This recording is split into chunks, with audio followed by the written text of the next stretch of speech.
et bienvenue. Je m'appelle Sophie Lemaître et avec le podcast Sophie au pays des possibles, je vous emmène à la rencontre de femmes et d'hommes aux parcours et horizons différents. Leur point commun ? Combattre la corruption et l'évasion fiscale pour un monde meilleur, plus juste et plus éthique. Parce qu'il ne s'agit pas uniquement de rêver d'un autre monde et parce qu'il est possible de changer les choses, rejoignez-moi au pays des possibles. Bonjour à toutes et à tous.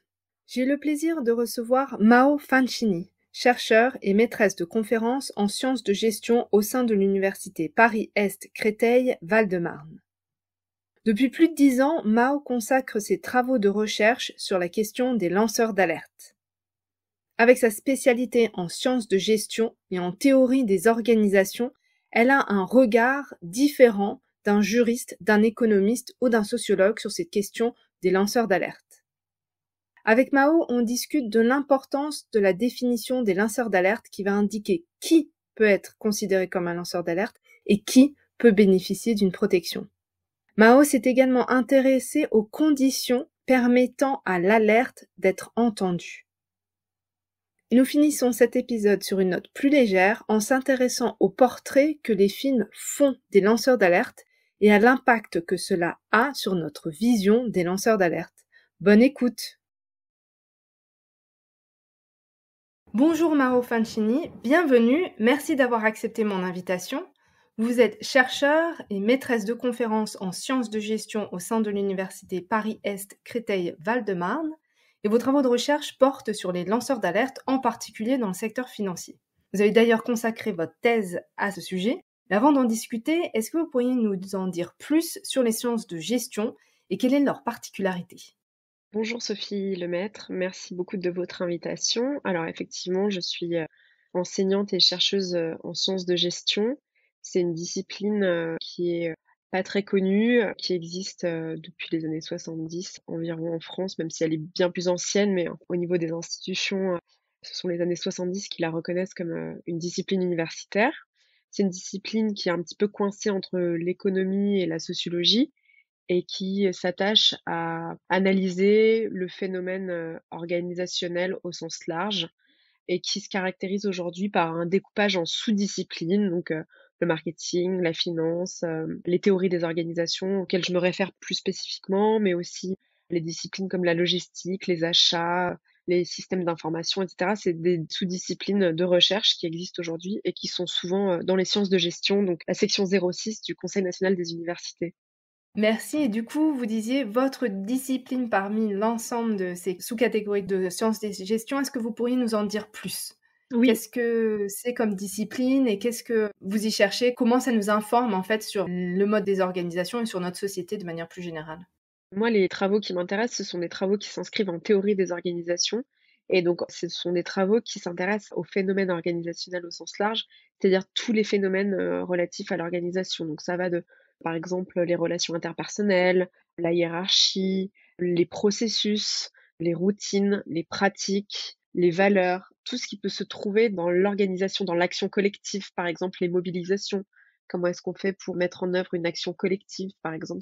Ce sont des travaux qui intéressent beaucoup les théories des organisations aujourd'hui. Et donc moi, plus particulièrement, je travaille sur 2 sujets principaux qui sont les lanceurs d'alerte, donc le phénomène d'alerte éthique, qui est un phénomène qui est donc entre théorie des organisations et travaux en éthique des affaires, par exemple.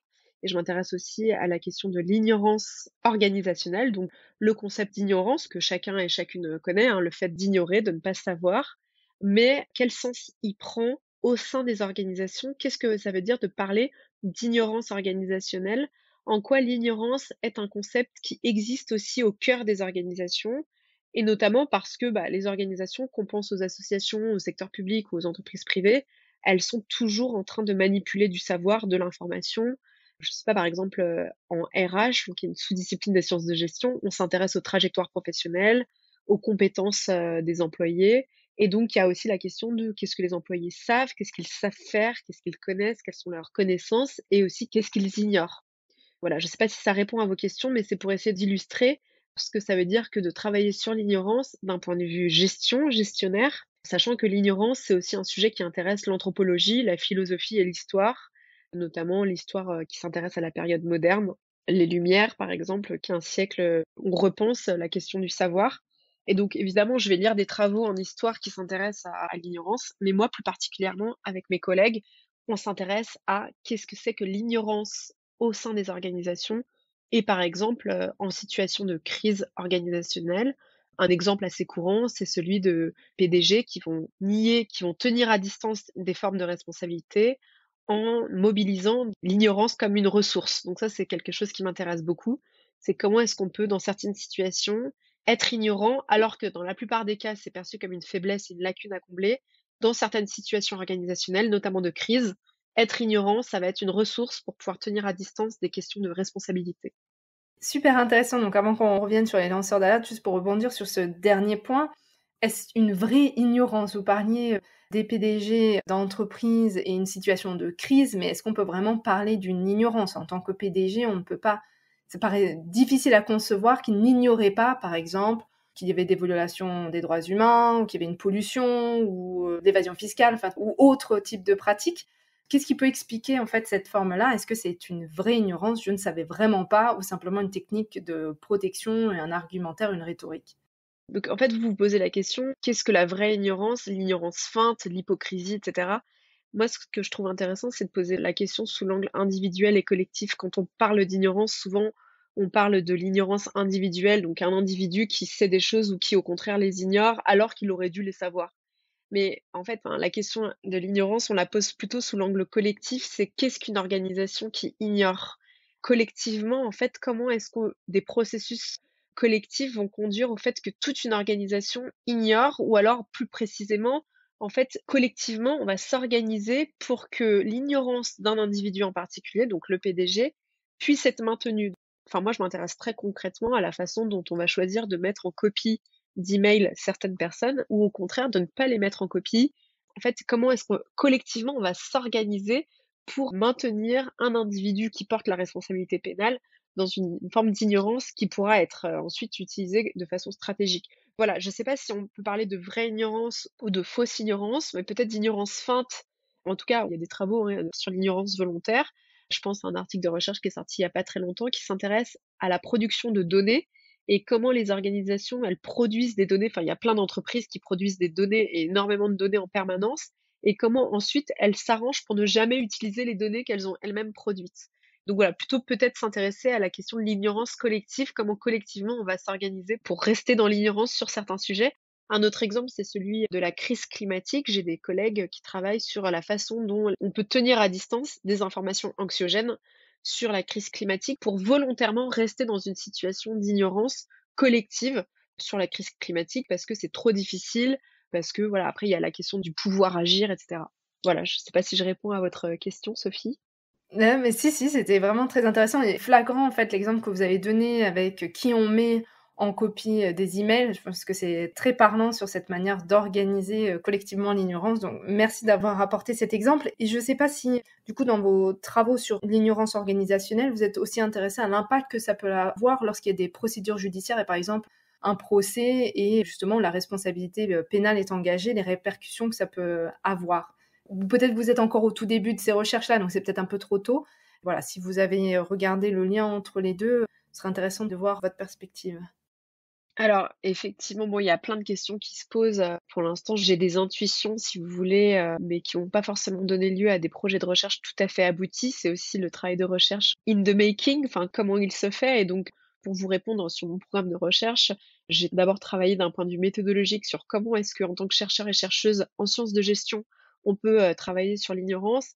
Est-ce qu'il n'y a pas un problème? Donc là, je vous fais part de considérations méthodologiques, mais est-ce que finalement, quand on travaille sur l'ignorance, on n'est pas toujours a posteriori en train de travailler sur des situations où ont été révélées des choses et en fait, on n'a pas tellement vu, la situation d'ignorance, mais on a plutôt vu la situation a posteriori. Donc beaucoup de questions autour de l'ignorance d'un point de vue processuel, comment la situation collective d'ignorance, elle émerge, elle se maintient et ensuite elle s'effondre et donc là, il y a un projet de recherche que je conduis sur le cas de la start-up Theranos dont vous avez peut-être entendu parler, qui est une start-up de la Silicon Valley qui avait fait la promesse de révolutionner les tests sanguins avec une machine que chacune pourrait avoir chez lui. Avec une simple goutte de sang pourrait tester des dizaines et des dizaines de maladies, là où aujourd'hui, bah voilà, les prélèvements sanguins se font en laboratoire avec des prises de sang qui sont assez lourdes, et cetera. Et donc cette révolution, technologique était la promesse de cette start-up, sauf que la machine en question n'a jamais marché, la technologie n'a jamais marché. Évidemment, les startups dans le secteur technologique, elles font de la recherche, elles essayent de résoudre des problèmes et c'est normal que les technologies soient balbutiantes au départ. Sauf que là, elle n'a jamais marché et très vite, les scientifiques ont expliqué à la partie marketing que de toute façon, si vous voulez mettre 50 réactifs différents pour tester différentes choses, l'hépatite B, l'hépatite C, les HIV, etc., c'est pas possible parce que les conditions, alors je suis pas spécialiste, mais en termes de température, etc., on pouvait pas mettre les différents réactifs dans la même boîte. Donc en fait, très vite, la technologie, elle ne marche pas et elle ne pourra pas marcher pour des raisons scientifiques. Et en fait, l'entreprise, elle a quand même vécu, elle a été valorisée, je crois, 9 milliards de dollars à son pic pendant une douzaine d'années. Elle a quand même continué à marcher, à signer des partenariats. Elle a déménagé avec des locaux de plus en plus beaux. Joe Biden, qui était vice-président à l'époque de Barack Obama, qui va visiter cette start-up dont la PDG est une jeune femme qui a laissé tomber ses études à Stanford. Enfin, voilà, vraiment une histoire de réussite. Et en fait, ce qui est fondé sur un secret, un tabou énorme, c'est que la technologie ne marche pas et n'a jamais marché. Et donc, en fait, comment est-ce que collectivement, l'organisation construit, en fait, autour de ce tabou énorme, une situation organisationnelle qui continue à fonctionner avec des partenariats, des donateurs, des médias aussi qui sont très sensibles à l'histoire. Et puis tout d'un coup, ça s'effondre. Et pourquoi ça s'effondre à ce moment-là? Voilà, des travaux qui sont autour d'approcher l'ignorance de façon processuelle, mais je peux pas répondre directement à votre question. Par contre, ce qui est intéressant sur d'autres cas qu'on connaît, c'est de voir comment la communication des entreprises a évolué. D'abord, des lourdes formes de déni, la fraude n'existe pas. Puis ensuite, des reconnaissances que la fraude a existé, mais que déjà elle est terminée. Souvent, il y a des processus de mémoire collective qui disparaissent avec beaucoup de turnover au moment des crises où les PDG, les vice-présidents, etc., ils partent sous d'autres cieux. Et puis ensuite, des nouvelles équipes dirigeantes qui arrivent et qui vont dire, bah, certes, on reconnaît qu'il y a eu une fraude, donc là, on a vraiment une évolution du discours, mais cette fraude, elle était accidentelle, elle n'était jamais structurelle, en fait. Elle était accidentelle, c'était de l'ordre de l'anecdotique, en fait, de l'erreur de parcours. Donc voilà, vraiment diminuer la fraude qui était vraiment une fraude systémique. Et puis ensuite, ça termine souvent quand même par un changement de nom, changement d'identité en termes d'identité visuelle, de marque, etc. Pour la marque employeur, parce qu'il y a aussi des effets de la fraude aussi sur la question de l'engagement des salariés. Donc voilà, je mêle un petit peu là deux sujets de recherche qui sont celui de l'ignorance organisationnelle et celui des fraudes organisationnelles. Mais voilà, pour répondre à votre question. Super, merci, c'est passionnant. J'aurai encore plein de questions sur ces thèmes-là, mais je voulais quand même voir avec vous votre autre axe de recherche sur les lanceurs d'alerte. Petite question avant de parler des lanceurs d'alerte, c'est comment est-ce que vous menez vos recherches? Quelles sont les méthodes que vous utilisez? Voilà, vous parliez de la théorie des organisations, l'ignorance organisationnelle ou la question de la fraude. Quelles sont les méthodes que vous utilisez pour effectuer vos recherches? Alors, donc effectivement, les lanceurs d'alerte, c'est mon sujet principal de recherche puisque j'ai commencé à travailler sur les lanceurs d'alerte en 2013, donc ça fait 10 ans maintenant, c'était au moment de l'affaire Snowden. Puis ça correspondait à la fin de mes études, donc mon mémoire de recherche, et puis ensuite ma thèse pendant 5 ans que j'ai soutenue en 2018. Et je travaille toujours sur le sujet aujourd'hui. Donc pour caractériser un petit peu la recherche sur les lanceurs d'alerte, il y a beaucoup de recherches aux États-Unis, un petit peu en Europe. On est une quinzaine, je dirais, en Europe à travailler sur les lanceurs d'alerte, plutôt en Irlande, au Royaume-Uni et un petit peu en Belgique. En France, on n'est pas beaucoup. Je pense que ça se compte sur les doigts de la main. Et alors, qui s'intéresse aux lanceurs d'alerte d'un point de vue recherche? Alors, le droit, j'ai des collègues juristes qui s'intéressent beaucoup à la question des lanceurs d'alerte sous l'angle du droit, ce qui m'intéresse beaucoup aussi pour des raisons sur lesquelles je pourrais revenir, autour de la question de la définition du lanceur d'alerte. Évidemment, parce que la définition du lanceur d'alerte d'un point de vue juridique, elle permet d'adosser la question de la protection juridique, qui peut bénéficier de cette protection. Et en gestion, on est quelques-uns à s'intéresser aux lanceurs d'alerte. La recherche sur les lanceurs d'alerte, elle existe depuis les années 80 à peu près. Elle commence aux États-Unis. Il y a des activistes qui vont pousser sur des questions, par exemple sur les ceintures de sécurité, obliger les constructeurs automobiles à mettre des ceintures de sécurité dans les voitures, ce qui ne s'est pas fait, on l'a un peu oublié, mais ça a été vraiment l'objet de très très très vifs débats, puisque la voiture étant l'emblème de la liberté, mettre une ceinture de sécurité, ça amène tout de suite une notion de contrainte sur ce symbole de liberté. Et donc le terme comme ça de whistleblower, il émerge progressivement. En France, on peut citer les travaux de Francis Chateau-Renaud autour des sombres précurseurs. Et ce qu'on peut dire aussi, c'est que les travaux vont beaucoup porter sur la nature de l'alerte qui peut être qualifiée d'alerte. dans le domaine notamment de la santé publique d'abord, et puis ensuite le site Wikipédia. Je vous fais un peu l'histoire du concept. Le site Wikipédia ensuite va être qualifié de lanceur d'alerte. Donc là, c'est intéressant parce que du coup, on passe d'un individu à un dispositif en ligne.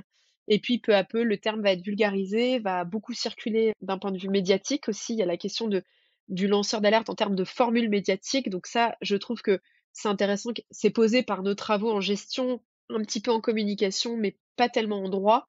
Mais voilà, l'enjeu aussi de la question médiatique du lanceur d'alerte. Et puis aujourd'hui, alors la recherche sur les lanceurs d'alerte, au départ, elle est quand même assez méfiante, hein. Les travaux académiques relayent en fait une méfiance du débat public et le nourrissent également. Aujourd'hui, heureusement, on s'en détache un petit peu depuis une dizaine d'années et mes collègues qui travaillent sur le sujet et moi, on va s'intéresser plutôt à d'autres sujets. J'ai des collègues, par exemple, qui s'attachent à vraiment déconstruire les clichés autour des lanceurs d'alerte. Par exemple, il y a un très bel article de recherche qui est sorti en 2018 sur la subjectivité du lanceur d'alerte et l'article s'intitule Passionate Attachment. Donc, c'est vraiment un attachement passionné à son organisation et vraiment montrer que les lanceurs et les lanceuses d'alerte, ce sont des gens qui sont passionnément attachés à leur organisation. Et d'ailleurs, ils et elles pensent qu'ils vont pouvoir la soigner, leur organisation.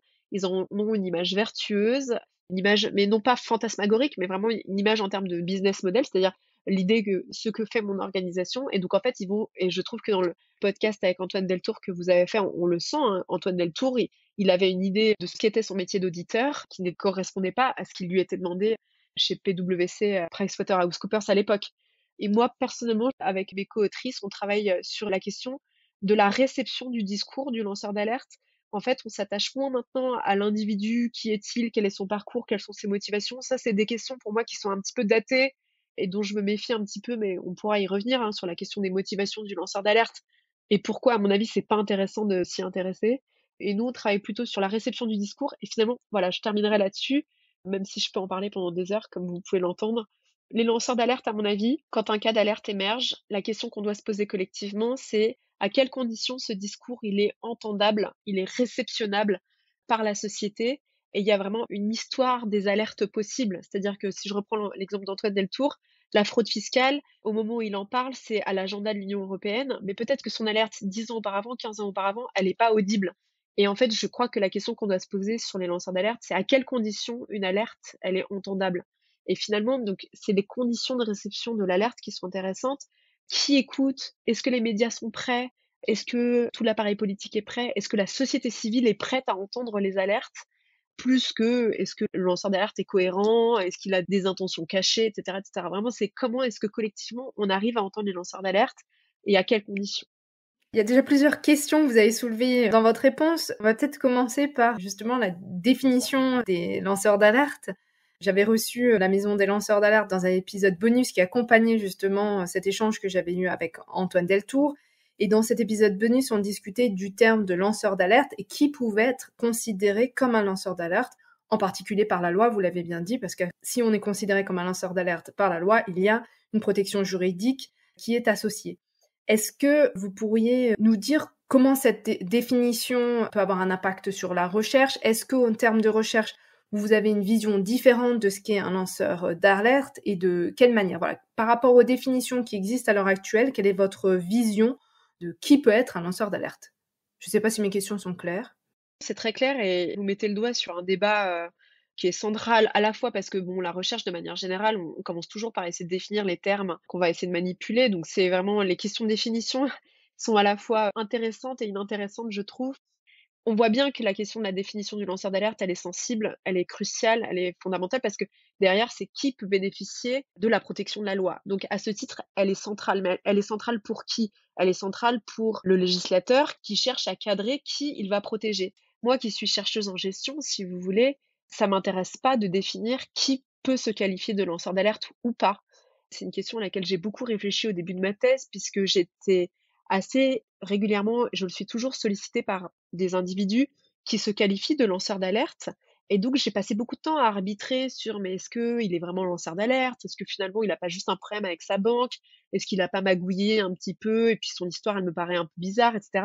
Et en fait, je crois que moi qui ne suis pas juriste et qui ne suis pas à la place de la maison des lanceurs d'alerte, qui par ailleurs fait un travail remarquable, je me demande dans quelle mesure on pourrait penser la question des lanceurs d'alerte en dehors de ce prisme juridique. Et je crois qu'il faut faire cet effort-là de penser en dehors de la question juridique. Alors, je vois bien la nécessité, et je vais répondre à votre question, de penser une définition qui soit claire, mais en tant que non-juriste, je me méfie d'une capture du débat, si vous voulez, d'une confiscation du débat par des angles juridiques. Et d'ailleurs, avec mes collègues Wafa Ben Khaled et Oussama Ouriemi, que nous avons publié un article qui montre comment la judiciarisation des affaires d'alerte, et notamment on s'appuie sur le cas des LuxLeaks d'Antoine Deltour, fait du juge un acteur majeur de la question des lanceurs d'alerte. Et dans cet article, on l'exprime clairement, le juge peut devenir lui-même un acteur de représailles, être partie prenante du processus de représailles, puisqu'il vient arbitrer sur est-ce que c'était vraiment une alerte ou pas. C'est mon travail en tant que chercheuse qui ne suis pas juriste en gestion, en théorie des organisations, d'essayer de décaler un petit peu ce débat. Peut-être qu'on peut essayer de penser en dehors de la définition juridique pour se demander, en fait, collectivement, en tant que société, qu'est-ce qu'on fait des lanceurs d'alerte? Comment est-ce qu'on les entend? Est-ce qu'on les entend suffisamment correctement? Est-ce qu'il y a suffisamment de bienveillance dans la façon dont on écoute les lanceurs d'alerte? Et donc, je vais quand même répondre à votre question sur la question juridique. Moi, je suis assez d'accord avec des organisations comme Transparency International qui font un travail vraiment remarquable à chaque fois qu'une loi. Le problème de la loi aussi, je pense que la Maison des lanceurs d'alerte a dû vous le dire, c'est qu'en fait, c'est un millefeuille européen et qu'il est absolument pas garanti. Je veux dire, on le voit bien dans le soulagement qui a été celui d'Antoine Deltour, d'avoir réussi à démontrer qu'il agissait dans l'intérêt général. Mais je veux dire, ça lui a quand même pris un effort émotionnel en termes de ressources, son comité de soutien financier. Enfin, il n'en est pas sorti indemne, hein. Donc, je veux dire, c'est pas facile. Donc, cette loi, même si elle protège avec parcimonie, elle protège avec sélectivité. Mais il me semble que la loi, elle est tout le temps en train de dresser une frontière entre celui qui peut et celui qui ne peut pas être lanceur d'alerte.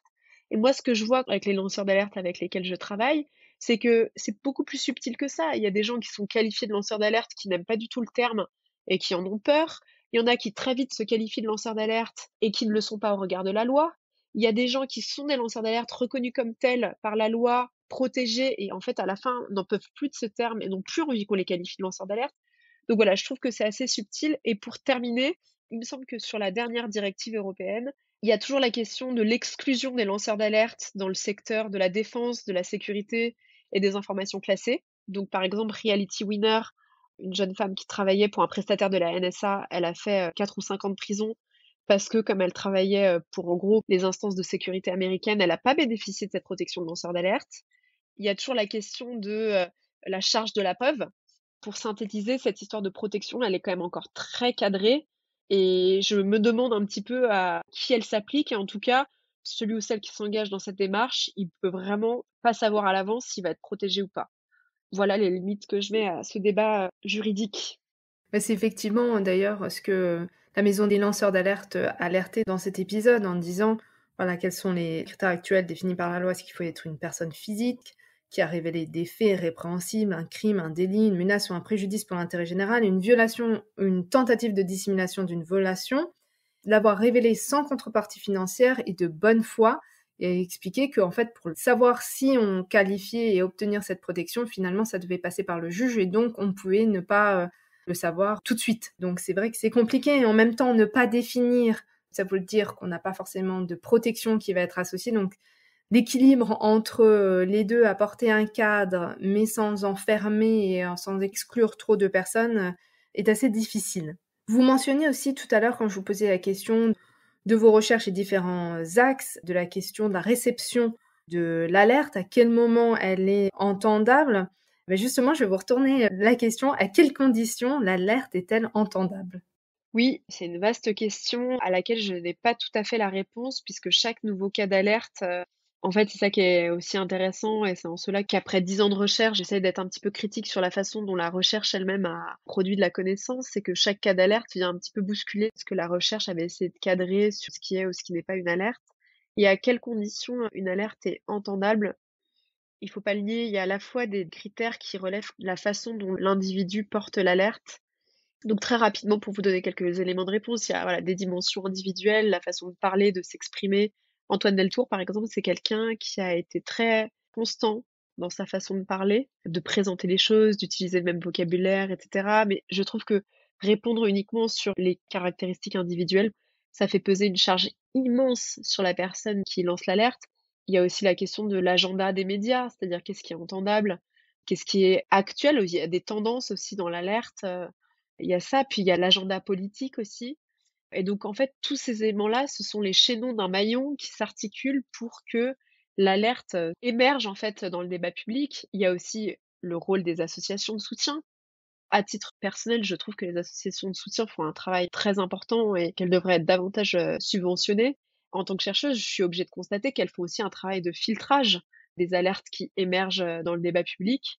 Et pour répondre aussi à votre question d'une autre façon, je voudrais souligner que je travaille plus récemment sur la question de, en fait, qui est entendu dans les médias, qui peut s'exprimer dans les médias, et ça dépasse la question des lanceurs d'alerte. Les gens qui s'expriment dans les médias, c'est aussi des gens qui ont eu accès aux médias par définition, et tout le monde n'a pas accès aux médias. Tout le monde n'a pas une parole qui peut être, une voix qui peut être entendue dans les médias, et notamment si on prend juste en termes de genre, il y a moins de femmes dans les médias, il y a moins de femmes qui s'expriment sur les sujets financiers.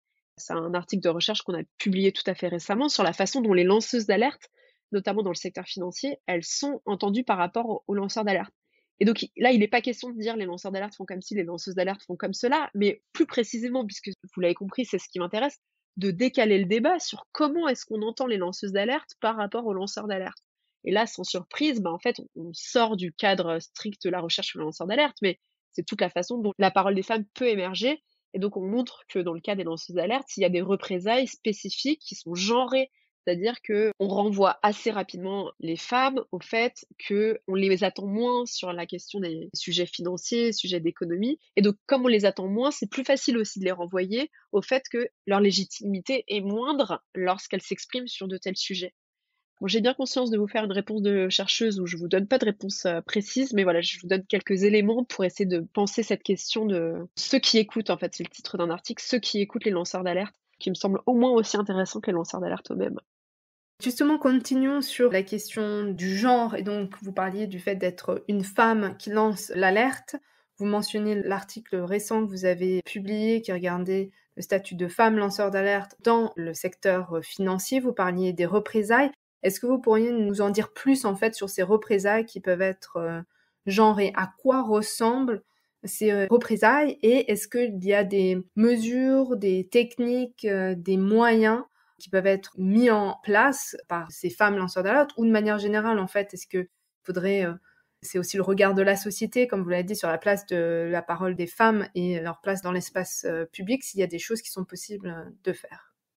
Pour revenir sur cet article sur les femmes lanceuses d'alerte, donc il y a beaucoup de travaux sur le genre évidemment, y compris en théorie des organisations, mais il me semble que c'était la première fois qu'on se posait la question de OK, et les lanceuses d'alerte, qu'est-ce qui se passe pour elles par rapport aux lanceurs d'alerte? Donc on croisait cette variable du genre avec les travaux existants sur les alertes.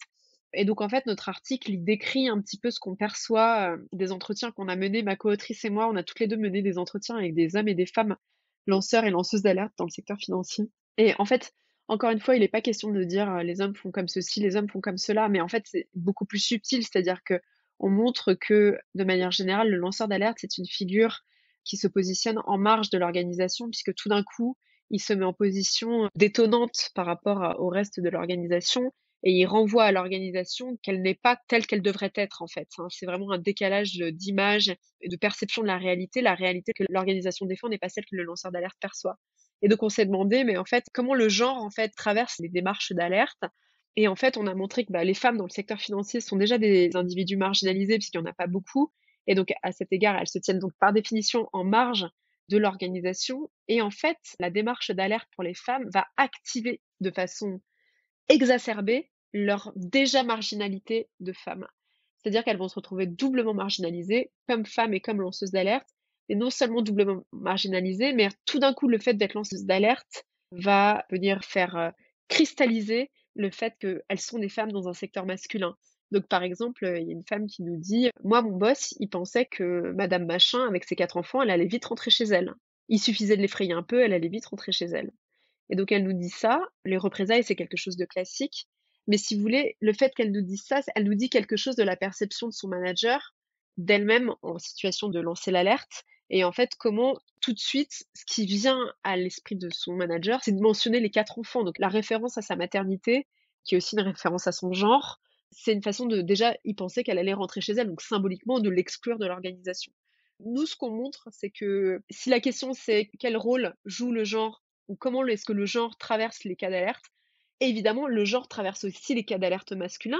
ça, on n'a pas travaillé là-dessus, mais une intuition qu'on pourrait avoir, c'est que dans le secteur financier, quand vous êtes un homme et que vous vous placez en position de lanceur d'alerte, vous vous fragilisez en fait. Et donc quelque part, vous vous placez en situation subalterne et peut-être que chacun, chacune, en fait, ce qu'on veut dire, c'est que on adopte tour à tour des attitudes plus ou moins masculines ou féminines. Dans cet article, on mobilise la figure d'Antigone dans la pièce de Sophocle et Antigone, elle a souvent été analysée en disant que c'est une femme qui est masculine parce que elle s'oppose au roi, elle est prête à être tuée plutôt qu'à renoncer aux funérailles de son frère, etc. Et donc, en fait, ce qu'on dit, et je voudrais vraiment que ce soit bien clair, c'est que chacun et chacune, hommes et femmes, en situation d'alerte, on adopte tour à tour des positions plus ou moins féminines ou plus ou moins masculines. Et je vous donne un dernier exemple. On a une femme qui nous dit la violence était telle, le climat de représailles était insupportable, un climat de harcèlement à un très haut niveau, parce qu'elle était vice-présidente d'une compagnie d'assurance qui faisait, dans un contexte de la crise des subprimes, de l'arnaque, mais à échelle collective, structurelle. Le climat de violence était tel que plusieurs fois, il y a eu des gestes de violence physique, c'est-à-dire qu'un de ses collègues qui balaye tous les dossiers qu'elle a sur son bureau, donc ça tombe, enfin un peu comme dans les films, ou alors un autre collègue qui lui claque la porte au nez.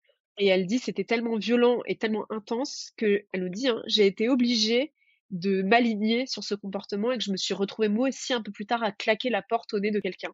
Et donc voilà, donc ces comportements de violence, c'est pas pour dire encore une fois que les hommes font comme ci ou les femmes font comme ça, mais tour à tour, des hommes lanceurs d'alerte vont se retrouver en position marginalisée, là où des femmes lanceuses d'alerte dans des milieux masculins vont se retrouver à adopter des comportements peut-être plus agressifs, plus durs en fait, pour s'aligner dans des climats extrêmes intenses.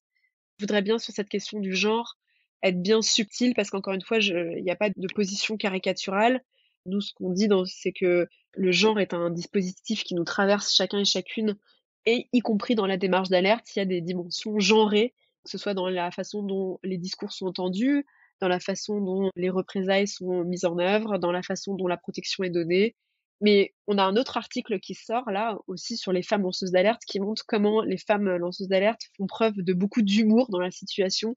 Donc je vous le disais, moi je suis attachée à l'idée de déconstruire des stéréotypes et des clichés sur les lanceurs d'alerte. On a fait des entretiens plus poussés avec des femmes, elles font preuve de beaucoup d'humour. Évidemment, les hommes lanceurs d'alerte aussi ont de l'humour, mais il se trouve que nous, c'est des entretiens avec des femmes qu'on a menés, donc d'autres chercheurs, et peut-être on le fera, pourraient montrer qu'évidemment les hommes lanceurs d'alerte ont aussi de l'humour. D'ailleurs, je pense que les lanceurs et lanceuses d'alerte, c'est des gens qui ont en tout cas une capacité critique, de réflexion critique qui est propice à avoir de l'humour, mais encore une fois, c'est une intuition, je ne l'ai pas vérifiée. Mais voilà, c'est pour éviter de figer des clichés, les hommes font comme ceci, les femmes font comme cela. Vous parliez aussi au tout début des motivations et le fait que s'intéresser aux motivations, ce n'était pas, finalement plus maintenant en tout cas, intéressant, les motivations pour lesquelles les lanceurs d'alerte lançaient l'alerte. Pourquoi vous considérez que ce n'est pas intéressant de s'intéresser aux motivations? Et une question assez liée, quels sont les traits communs que vous avez pu rencontrer au sein des lanceurs d'alerte? Donc vous parliez de déconstruire les stéréotypes ou les caractéristiques qui sont données aux lanceurs d'alerte, mais est-ce que quand même, par rapport aux lanceurs d'alerte que vous avez rencontrés, il y a des traits communs, des choses qui reviennent? Donc moi, la question des motivations, je trouve qu'il faut vraiment faire l'effort de s'en détacher. Et pourtant, c'est un sujet vraiment qui intéresse beaucoup la littérature académique entre 1990 et 2000 environ. Donc il y a des auteurs qui se disputent, les motivations doivent être pures et désintéressées. Oui, mais les motivations sont toujours ambiguës. Dans la loi, je pense à la loi Sapin 2, les motivations doivent être faites de bonne foi, de façon désintéressée, et cetera. Alors pourquoi je trouve que c'est pas intéressant? Bah, dans un premier temps parce que je m'intéresse de plus en plus en fait à l'entourage des lanceurs d'alerte et beaucoup moins aux lanceurs d'alerte. Enfin, encore une fois, ce que je trouve intéressant, c'est les conditions de réception du discours plutôt que le discours en lui-même m'intéresse, mais plutôt que l'individu. Je pense idéalement, il faudrait que, une fois que l'individu a lancé l'alerte, il puisse être déchargé de toute cette lourdeur émotionnelle et qu'on se saisisse du fond de l'alerte. En fait, je trouve que la question des motivations, il faut la mettre en parallèle avec la question de l'intérêt général. Dans les définitions, il y a toujours l'idée que les motivations, elles doivent être désintéressées. Et si on ne mentionne pas les motivations, on estime que l'alerte doit être faite dans l'intérêt général. Donc évidemment que l'alerte doit être faite dans l'intérêt général, et effectivement, j'ai moi-même parfois un peu disqualifié des témoignages que j'avais où j'avais l'impression que vraiment c'était un peu, on me parlait d'une dispute interpersonnelle, je voyais pas la notion d'intérêt général. J'ai moi-même pu disqualifier des témoignages que je recevais. Mais il me semble évident que la notion d'intérêt général, la notion d'intérêt public, elle n'est pas figée, elle est marquée historiquement, culturellement, géographiquement. Je veux dire, l'intérêt général aujourd'hui en France en 2023, déjà, c'est pas la même définition qu'on soit de gauche ou de droite, c'est pas la même définition au Royaume-Uni, c'est pas la même définition en Chine. Enfin, je veux dire, la question d'intérêt général, c'est une question politique, publique, qui dépasse les lanceurs d'alerte. Et vous et moi, on n'a peut-être pas la même définition de ce qui entre dans l'intérêt général et dans sa défense, et ce qui relève pas de l'intérêt général et qui est plutôt contre l'intérêt général. Et donc je trouve que c'est très lourd de laisser, enfin, par exemple, dans le cas d'Antoine Deltour, il a dû faire la preuve qu'il agissait dans l'intérêt général. Donc, il a eu un réseau de soutien qui était très articulé. Il a pu faire venir à la barre des députés européens qui ont expliqué en quoi la fraude fiscale était un problème mondial. Je trouve que c'est très lourd que cette charge de la preuve, elle incombe aux lanceurs d'alerte. Et je termine sur la question des motivations. Alors, il y a deux choses. Déjà, le lanceur d'alerte ou la lanceuse d'alerte, elle-même, sa motivation, moi, vous me demandez sur les lanceurs d'alerte que j'ai rencontrés, c'est souvent des gens, encore une fois, qui sont de bonne foi, qui sont sincères. Moi, j'ai rarement rencontré des gens qui avaient un calcul derrière la tête. Et puis, quand bien même l'aurait-il, enfin, je veux dire, il peut y avoir aussi des ressorts inconscients au fait de lancer l'alerte. Je vous donne un exemple. Moi, j'ai rencontré une femme qui a été qualifiée de lanceuse d'alerte par la justice après, mais c'était quand même une histoire un petit peu compliquée, un peu subtile dans le secteur financier. Ça a été très long. Et en fait, au bout d'un moment, donc ça dure très longtemps, elle reste des années dans cette entreprise, et au bout d'un moment, pour une raison liée ou plus ou moins à l'alerte ou pas, son N+1, il change de fonction, il prend une autre fonction. Et à ce moment-là, elle se dit, bah pourquoi pas, après tout, parce que je veux dire, l'alerte l'occupait, mais c'était pas non plus le cœur de son travail, il y avait aussi d'autres choses qui se passaient. Et donc elle postule. Et là, tout de suite, ça lui a été reproché, en fait, des années après, on a ressorti un email où elle mentionnait le fait que bah, si Eric, je vous dis n'importe quoi, partait, pourquoi je prendrais pas sa place? Je peux prendre sa place ou voilà. Et donc là, on lui a reproché ça des années après, c'était dans sa lettre de licenciement. Elle avait fait ça pour prendre la place de son boss. Et donc elle répond, je vois pas pourquoi des 40 000 collaborateurs et collaboratrices du groupe, je serais la seule à pas pouvoir postuler. Enfin, je veux dire, ça se fait souvent hein, dans les grandes entreprises de postuler quand quelqu'un part en interne. Et donc là, c'est impossible de répondre sur quelles sont les motivations. Et je vous donne un dernier exemple. Il y a un lanceur d'alerte, un cas assez connu, où c'était sur des listes d'évadés fiscaux. Il aurait essayé de vendre les listes qu'il avait. Il était informaticien, il a sorti ses listes, il travaillait dans une banque. Il avait donc en sa possession des informations très intéressantes pour le fisc français, qui était une liste d'évadés fiscaux français. Et il aurait essayé de vendre ces listes à un gouvernement. Et donc, les débats, c'était, bah, puisqu'il a essayé de vendre, tirer un avantage financier, il n'est pas lanceur d'alerte. Moi, je suis désolée, il a fait récupérer énormément d'argent au fisc français sur la question de l'évasion fiscale de particuliers fortunés. Bah, je trouve que l'alerte, elle avait un intérêt pour l'intérêt général. A priori, je vois bien comment ce débat, on pourrait me répondre, bah oui, mais si les motivations sont intéressées. Motivation, je pense qu'il faut le mettre en lien avec qu'est-ce que l'intérêt général ici et maintenant et s'accorder sur le fait qu'on n'a pas tous la même définition et qu'elle n'est pas figée dans le temps et que c'est aussi une question politique. Et puis le lier aussi à la question de la rémunération des lanceurs d'alerte. Peut-être que c'était votre question suivante. Faut-il rémunérer les lanceurs d'alerte? Je vois bien les problèmes que pose d'un point de vue politique cette question. À titre personnel, donc je suis plutôt favorable à la question du dédommagement des lanceurs d'alerte parce que moi, l'expérience que j'ai, c'est que je vois des gens qui quand même vivent une expérience qui est traumatisante. Enfin, ils laissent des plumes dans l'histoire. En fait, je réfléchis un peu en termes utopiques. Qu'est-ce qu'une société qui fonctionne mieux? Qu'est-ce qu'une société qui écoute avec plus de bienveillance les lanceurs d'alerte? Je pense que c'est une société qui se pose la question, effectivement, du dédommagement de l'alerte quand elle a bénéficié à l'intérêt général. Je crois que c'est une question qu'on gagnerait, en fait, à formuler. Mais c'est d'ailleurs ce qu'on retrouve aux États-Unis où les lanceurs d'alerte peuvent recevoir une indemnisation, une rémunération liée à la récupération de fonds par rapport à l'alerte qu'ils ont menée. Donc c'est vrai qu'on avait eu cette situation pour une même banque entre la France et les États-Unis où dans un cas, le lanceur d'alerte aux États-Unis avait reçu une énorme somme d'argent, une récompense, et qu'en France, c'était l'opposé avec des représailles et des conséquences dramatiques pour la personne qui avait lancé l'alerte. Une dernière question, et on va parler de fiction, de réalité. J'ai vu que vous aviez écrit un article sur The Conversation sur la représentation des lanceurs d'alerte dans les films, notamment les films américains. Plusieurs films américains qui font le portrait de lanceurs d'alerte. Je me suis posé la question, du coup, comment le cinéma, les films façonnent-ils l'image ou la représentation des lanceurs d'alerte qu'on peut avoir, et du coup, quel impact ça peut avoir sur la réalité pour les personnes qui voudraient peut-être un jour lancer l'alerte? Effectivement, c'est un petit pas de côté qui est très intéressant et que j'essaie de faire sur plein de sujets. C'est comment est-ce que ça pourrait être différemment et enfin, en termes d'imagination, de créativité, d'imagination, comment est-ce qu'on pourrait imaginer une situation différente? Et donc, c'est un peu l'exercice que fait le cinéma, même si sur la question des lanceurs d'alerte, jusqu'à maintenant, les lanceurs d'alerte au cinéma, c'est beaucoup des biopics, donc qui reprennent un cas d'alerte et qui mettent à l'écran un cas d'alerte. Donc, il y a eu des films sur Snowden, il y en a eu plusieurs. Il y a eu un film sur Irène Frachon, il y a eu un film qui s'appelle The Whistleblower qui est sorti il y a quelques années. Et puis, il y a eu ce film Reality sorti en 2023 sur Reality Winner.